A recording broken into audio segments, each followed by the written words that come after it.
이번에는 IBM이 어떻게 한국에 개입하여 어떤 사업을 벌이는지 다뤄보도록 하겠습니다.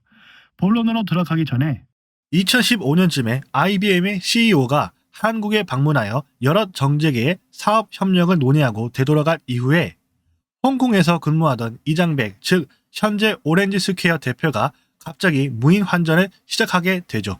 해당 인물의 학력을 보면 중국 홍콩 대학을 비롯해 트럼프와 머스크, 구글 CEO도 거친 와튼 스쿨의 리더십 교육까지 받았는데 우연의 일치로 당시 IBM은 중국의 IT 산업에 깊숙이 협력하면서 간첩 문제까지 벌어지기도 했었고 한국에선 와튼 스쿨의 출신들이 사모펀드의 업계의 핵심으로 부상하는 점을 보면 이장백 대표가 무인 환전을 하는 이유를 돌려서 알 수 있을 듯 하네요. 그리고 경력까지 넓혀서 보면 IBM과 무인 환전에서 일하던 도중에 화장품 사업과 SNS 쪽에 잠시 일한 점은 문화산업까지 염두한 인맥 형성이 아닐까 싶네요.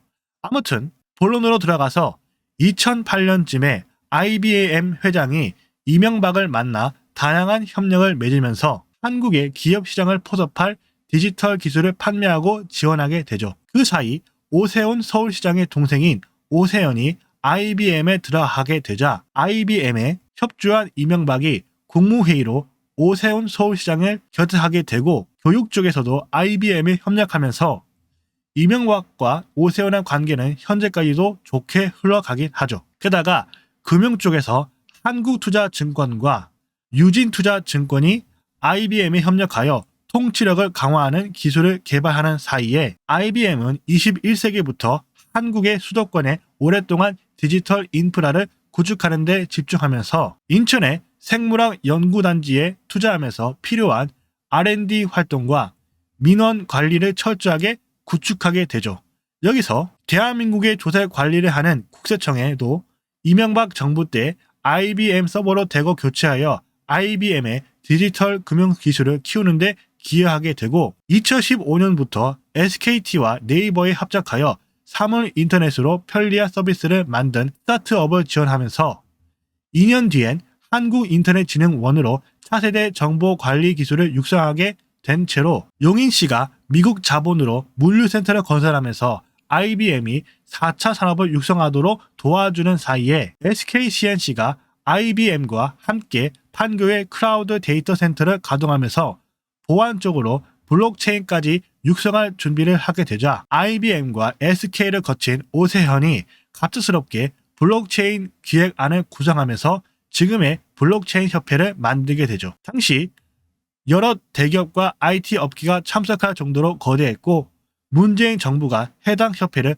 공식적으로 인정할 정도였죠. 시간이 흘러 스테이블 코인까지 여러 대형 은행과 함께 진출하여 미국의 연방준비은행처럼 민간적으로 발행권을 독점하려고 시도하면서 동생 오세현이 협회의 회장직에서 물러나자 오빠 오세훈이 서울 AI재단으로 IBM의 손을 잡고 스테이블 코인에도 필요할 차세대 전자공학 이권을 형성하고 있죠. 더 나아가 정치에 진출한 안철수의 안랩은 2000년부터 IBM에 다양하게 협력하면서 2009년에 일본의 대기업도 동참할 정도였죠. 특히 안철수가 정치에 진출하기 직전엔 IBM과 SM엔터테인먼트의 협력 관계를 구축하고 정치에 진출한 이후엔 미국의 여러 IT 업계에 협력하면서 IBM이 한국 지역 서비스를 대폭 강화하게 되죠. 또한 부산시도 IBM의 간택을 깊숙이 받으면서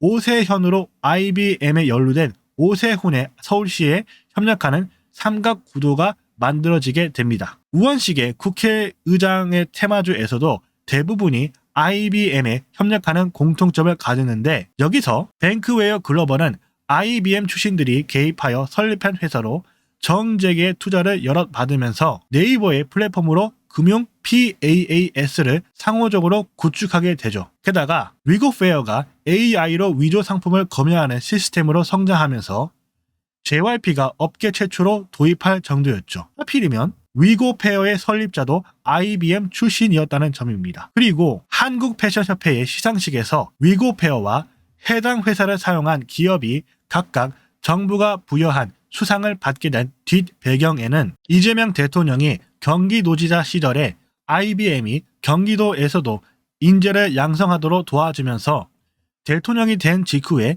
여러 기업 위주의 공적 교육의 사업자 권한을 IBM으로 선정하게 되죠. 또한 블랙록 금융회사의 협약을 맺은 이후에 IBM의 양자 역학으로 R&D 센터까지 추진하는 약속을 성립하지만 이재명 세력은 대통령으로 되기 이전에 코나아이로 이권을 형성했다는 의혹이 나왔었죠. 근데 코나아이도 2000년에 KB테크놀로지로 LG카드의 발행권 사업에 IBM과 함께 개입하면서 우리나라 카드의 대부분을 발행하긴 했죠. 2020년대에 들어서 일본 기업과 함께 보안 카드를 개발하고 생산하면서 대통령이 된 이후엔 전국의 지역 화폐를 독점하고 네이버에 협력하게 되면서 카카오도 숟가락을 꽂게 되죠. 이러한 IBM 커넥션은 90년대부터 거슬러 올라가는데 LG가 95년도 2월쯤에 IBM과 마이크로소프트의 멀티미디어 사업으로 협력을 맺게 되면서 지금까지 다양한 사업 교류를 했었고 2022년부터 IBM과 LG가 양자 컴퓨팅으로 협력을 강화하고 있죠. 특히 LG CNS가 국내 최초로 아마존, 마이크로소프트, 구글로부터 AI 인증을 차례대로 받으면서 군 부대의 통신 시설을 독점적으로 수주하고 있죠. 게다가 한글과 컴퓨터도 95년도 7월부터 IBM의 협력을 맺은 이래로 이상하게도 공적 지원을 아낌없이 받고 있죠.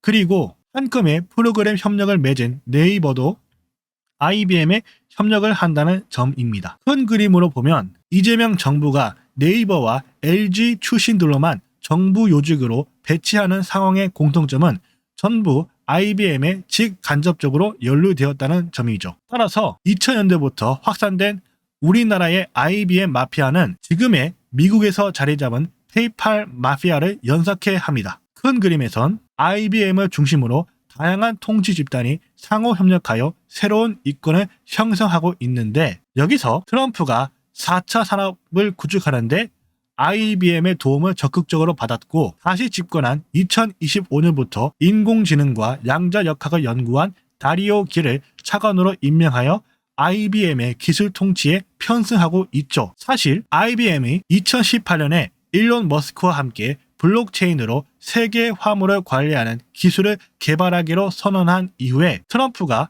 인도 태평양 전략을 공론화하여 발을 맞추었죠. 특히 유럽에서 중국에 가까이 협력하는 스페인도 IBM이 중국의 4차 산업을 관리하는 역할로 깊숙이 협력하고 미국의 인도 태평양 전략에 맞춰 스스로의 제국주의를 키우려고 하면서 광범위한 미국의 군사 생태계에 편성하여 당당하게 갑질까지 할 정도이죠. 여기에 우원식 국회의장은 물론 우리나라의 정책의 도움과 협력을 만든 스페인은 오래전부터 북한이 군사적인 걸림돌 역할을 할 수 있게 자금 지원을 다양하게 해왔었고 심지어 북한이 스페인을 통해 핵 부품을 밀수하고 스페인은 이를 편승해 미국에 벗어나서 독자적으로 외교 지위를 갖추려고 시도하지만 정작 미국은 중국의 영향력을 꺾는 도구로 북한을 포섭하는 준비를 하여 스페인의 동아시아 외교를 가로채려고 하죠. 그리고 트럼프 세력에 협력하는 정용진 회장이 스페인에서 은밀한 회동을 벌인 점을 보면 미국이 스페인을 동아시아와 유럽을 관리하는 교두보로 이용하지 않을까 싶네요. 이번에도 끝까지 시청해주셔서 감사합니다.